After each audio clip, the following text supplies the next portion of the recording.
Someone attempted to assassinate your character, all for nothing. Yes, sir. Let me say it louder. For my chosen ones in the back. Listen, family. Someone attempted to assassinate your character, all for nothing, y'all. All right. Somebody drop in the comments and say, my character will remain. Yes, sir. Make sure you drop in the comments, family, and say, my character will remain. Here's the thing, y'all.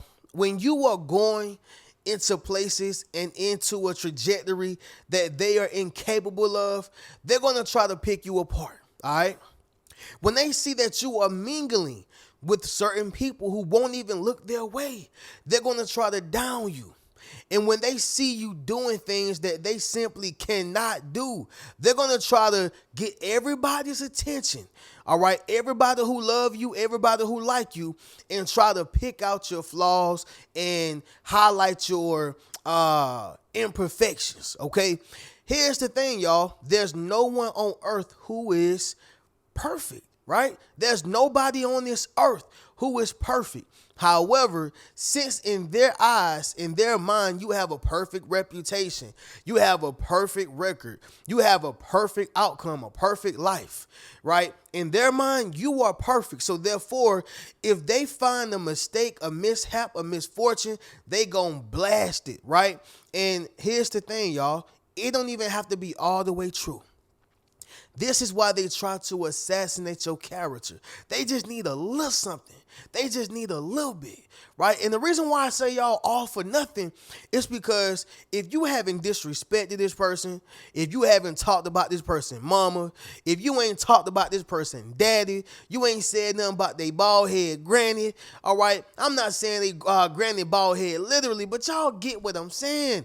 What I'm saying is, y'all, if you have not caused or inflicted bodily harm on this person, disrespecting them with words, or even said anything that would defame their name or character, it is all for nothing.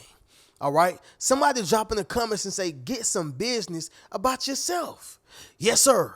Make sure you drop in the comments, family, and say, get some business about yourself. So I really had to make this video because a lot of us chosen ones and a lot of us people who are building things for ourselves go through this. People try to assassinate our character, especially, y'all, in relationships. When a person don't want to take that accountability, when a person don't want to stand on business the way they've been standing on all the other business, but for some reason the business that causes them or forces them to take some type of accountability, they don't want to stand on that, right? They don't want to talk about the things they did wrong. They don't want to talk about how they victimized themselves, but whole time they perpetuated the situation.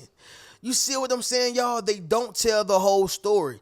And so instead of trying to turn family members and friends against me, why don't you tell them all that you did while trying to assassinate my character? Instead of trying to turn co-workers and people at the job or people at the church against me while trying to assassinate my character, why don't you tell the real story? So many people are caught up in telling a story to where they forget to tell the story. And when I say the story, I'm talking about the real and authentic story. The real and authentic version. Makes sense of what I'm saying, y'all? But they're too stuck up on trying to assassinate your character because they see what you're getting. They see where you're going. They see who you are becoming, and they see who like and love you. So their ultimate goal is to turn as many people as possible who love you, who like you, who care about you, who respect you, who value you against you. That's what they're trying to do. All right. And so in this video, y'all, I want to speak about why they attempted to assassinate your character. All right. But before we get into this video, as y'all can see, we are sitting on the legendary gray couch. We no longer sitting in front of it, y'all. We are right here on it. So shout out to the legendary gray couch, y'all. I'm having a marvelous day. I hope y'all are having an even better one. All right. So I'm sending nothing but love, peace, and prosperity to the family. Appreciate y'all tuning in.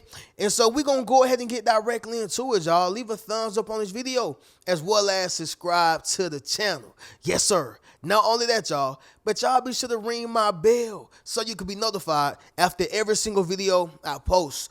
Let's do it, y'all. This is very important. Number one, first reason why they attempted to assassinate your character is because they couldn't beat you. All right? They couldn't beat you. This is not about not being humble. This is not about being overly arrogant or overly confident. This is not about smelling yourself. This is about you understanding the dynamics of your power and of how dangerous you are. And you have to realize the extent and the lengths that people are willing to go just to beat you.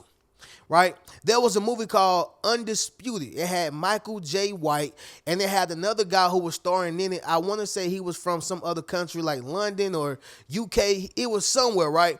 But those two guys starred in the movie. And this movie is about people fighting in prison, right? And I think this is true in real life, not this particular movie, but I think they do fights in prison. I'm not sure. I've never been, but it makes sense for it to happen. Anyway, Michael J. White went to prison. He was not supposed to be in there. I believe he was framed, but he ended up being in there, and they pretty much forced him to fight, right? They was making his life a living hell in prison.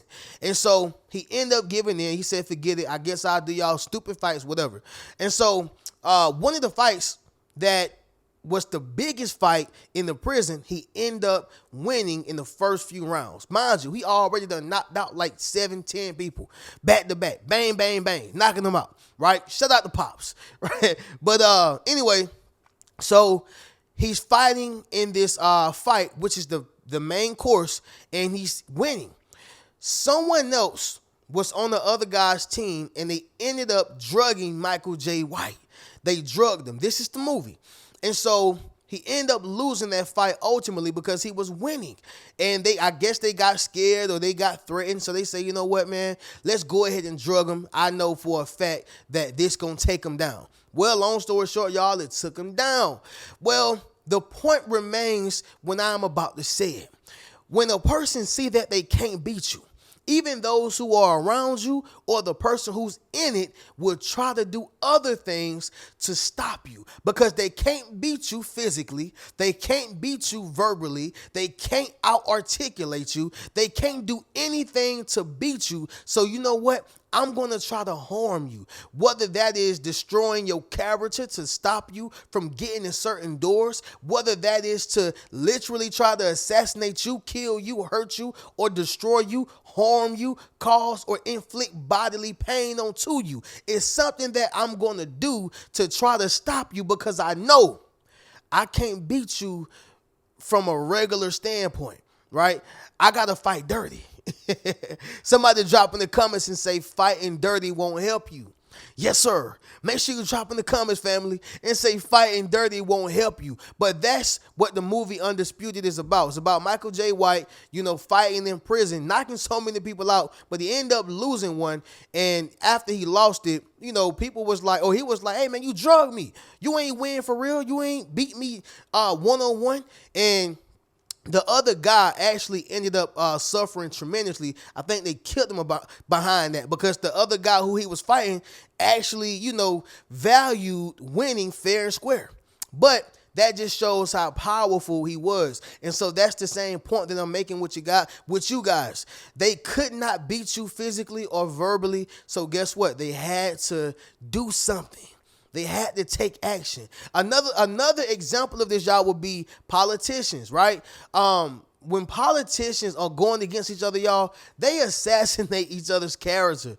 If y'all look at these commercials, you will see they be calling one another radical and they don't do what they say they're going to do. And these numbers speak to what they haven't done to the community and all these different things, y'all. And some of this stuff be straight up lies. But this is what happens when they can't beat you straight up, right? They have to assassinate your character. So, yeah, does that make sense? Drop in the comments and let me know, all right? They couldn't beat you verbally or physically, so they had to take further action by assassinating your character. Number 2 is going to be this right here, family. They couldn't outperform you. They could not outperform you. All right. Listen, y'all, say this very confidently. I'm the best. All right. Say that very confidently. I'm the best because you are. You're the best singer. You're the best artist. You're the best painter. You're the best teacher. You're the best, especially within your jurisdiction, especially within your region, in your town, in your group. You are the best. You have to claim it, and you have to really understand that that is you. You hold that title. If you didn't, people around you would not be so threatened, right? Sometimes, y'all, as chosen ones, we got to stop being so modest. And I actually have that issue to this day, very modest. You know, I'm not going to say I put myself down, but I'm extremely humble, man. And sometimes it's something that I battle. But I want to preach this, and I preach it very confidently, but at the same time, very nobly. Understand who you are. Understand what you're good at. Because if you don't know who you are, the world will give you an identity. If you don't know what you're good at, the world will tell you what you are good at. You make sense of what I'm saying? So all I'm really saying, y'all, is just know who you are. But sticking to the point, y'all, they could not outperform you. So what they had to do is assassinate your character. Yeah, they had to take action because you were better. You were more talented. You were more gifted. You were better overall. I can't outsaying this guy. You know what? I got to tell people he's a bad person. I can't outplay this guy. I got to tell people he's a bad person. I can't outmodel this girl or this woman, this lady. I got to tell people that she is not good for business because they can't, be outperformed. Simple as that. The movie You Got Served kind of shows this, in clear as day, right? The movie You Got Served shows this clear as day. It was the white guys, right? I don't know their names, so I got to say the white guys. But the white guys versus Omarion, Marcus Houston, y'all know. For those who watch You Got Served, y'all know what I'm talking about. But the white guys had to study Marcus Houston and Omarion, and not only that, but to actually win and beat them, they actually got an informant or somebody who was off of Marcus Houston and Omarion's dance team, got information from him and got the dance steps and learned everything about them. That was the only way they was able to win. Why? They could not outperform them regular. They could not outperform them, head up, one-on-one. They couldn't. They had to get someone else who knew more about them than they did. They had to get a rat, a mole, someone who was willing to betray their team the way they did. So that is how it goes, y'all. When they can't outperform you, they're willing to take action to harm you. Number 3, y'all, it's going to be this right here. Your reputation speaks for you. All right. Your reputation speaks for you. Somebody drop in the comments and say my reputation is powerful. Yes, sir. Make sure you drop in the comments, family, and say my reputation is powerful, because it is. You take a random, respectful person who's good for business. They're good to people. They help out in the community. They're activists. They are very active in their kids' lives. They are very active in friends' lives. Like, they are a very noble person. Let's just speak about that person for a second. Hypothetically speaking, okay, well, when people don't like that their reputation speaks for them and they don't have a reputation that speaks for them, they gonna have a real big problem with that. So what they have to do is just start making up lies, making up rumors, make up slander, just start saying all type of things that sounds about right, but it's not right. It sounds true, but it's not true, okay? And when people don't have a story, y'all, they will try to make one. When they don't have a narrative, they will create one.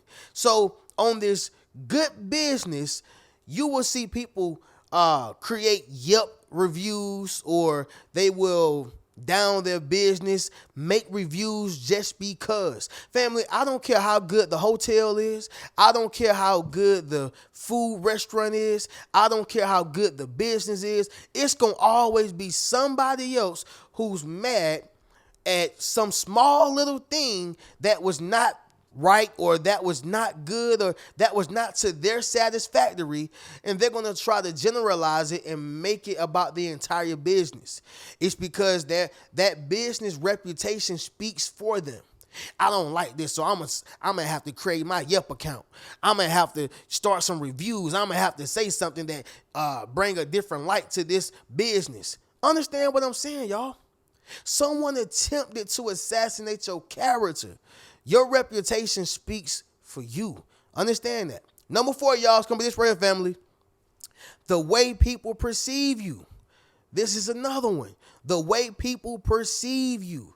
You know, y'all, it's very similar to that jealous sibling. You know, the sibling who's maybe the second child. Y'all know them second childs be terrible. But it's almost like that jealous sibling who always feel as if they are living in the shadows of their older brother or older sister, you know, and they feel like they can't escape it. So the only way they can is by shifting the way the family sees their older sibling. It's by shifting the way their mom, their friend sees that other sibling. They have to always try to outshine them, outperform, outdo them, right? To make it seem as if they're not a credible source. They have to always point out the time where their flaws are showing. They have to always point out the time that they were not able to live up or even reach the expectations of others.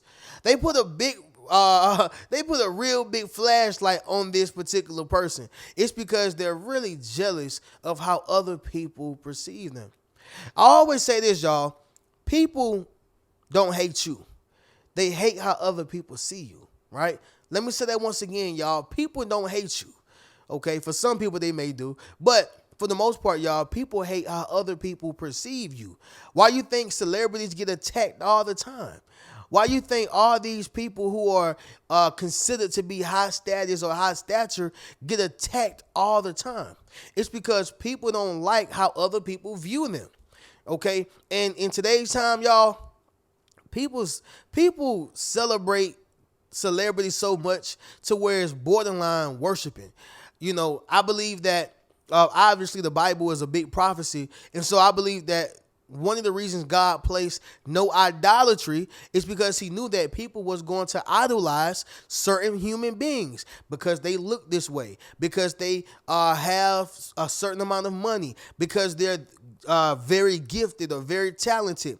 We live in a society where people value the celebrity so much to where it turns into worshiping. And so many other people dislike the way they are perceived. Make sense of what I'm saying, y'all? Drop in the comments and let me know. But that's a very, very important part. And so number 5 is going to be this right here, family. Misery loves company. Okay? Misery loves company. That's another real big one.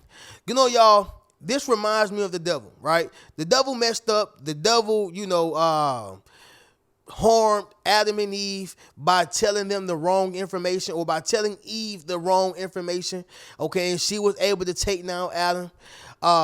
He took over a third of the heavens with him from, heaven, right after being casted out. I mean, he was a big detriment to a lot of people. However, misery loves company. And so what he has to do is make everybody else feel like what he's talking about is good and real. He has to make everybody that he encounters feel like what he's able to offer them is the end all be all. All right. But in actuality, y'all, he know what he's talking about is dead wrong. He know what he's perpetuating is dead wrong. All right. However, misery loves company. The devil know he a sinking ship. He know that he's about to go down. He knows that it's nothing that he can do. He gonna be dead forever. He knows this. However, he try to bring and lure as many people as he can. All right. And he's not going to stop, by the way. He's not going to stop. But the point is, y'all, is that someone attempted to assassinate your character.